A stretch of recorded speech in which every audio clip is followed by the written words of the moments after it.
نحمدہ و نصلی علی رسولہ الکریم، اما بعد، فاعوذ باللہ من الشیطان الرجیم، بسم اللہ الرحمن الرحیم۔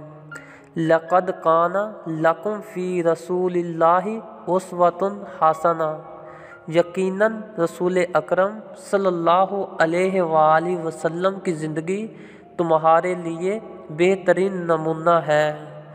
آج ہم ایک ایسا ہی سچا واقعہ بیان کرنے جا رہے ہیں جیسا کہ سرزمین ہند کے تراوری میدان میں پرتھوی راج سے پہلی شکست کے بعد شہاب الدین غوری جب لاہور ہوتا ہوا واپس اپنے وطن غزنوی پہنچا تو وہاں کے علماء سے پوچھا، جو مسلمان جہاد سے بھاگے پیٹھ دکھائے اس کے لیے کیا حکم ہے؟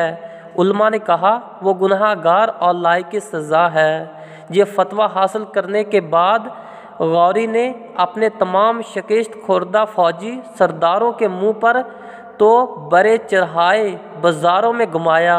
حکم دیا، جو سردار گھوڑے کی طرح جو اور چنے نہیں چبائے گا اس کا سر قلم کر دیا جائے گا۔ خود اپنا احتساب اس طرح کیا کہ شکست کا بدلہ لیے بغیر نہ شاہی کھانا کھائے گا، نہ تاج پہنے گا، نہ تخت پر بیٹھے گا، نہ پلنگ پر سوئے گا، نہ بیگمات کے پاس جائے گا۔ اس طرح پورے 1 سال اپنا اور اپنی فوج کے جرنیلوں کا سخت محاسبہ کرنے کے بعد تازہ دم فوج پھر سے تیار کی اور اپنی شکست کا بدلہ لینے کے لیے ہندوستان پر دوبارہ حملہ کرنے کی ٹھان لی۔ روانگی کے وقت سلطان کے آخری جملے یہ تھے، مسلمانوں، کافر راجہ پرتھوی راج سے شکست کا جو دھبا گزشتہ سال ہمیں لگا تھا وہ ہمارے ایمان اور عقیدے پر ایک بدنما داغ ہے جسے ہم نے اپنے جذبہ ایمان سے ہر حال میں دھونا ہے۔ فوج نے نعرہ تکبیر بلند کیا اور بجلی کی سی تیزی کے ساتھ ہندوستان پر حلہ بول دیا۔ تراوری کا میدان پھر گرم ہوا۔ بادشاہ سمیت پوری مسلم افواج نے کفن سر پر باندھا۔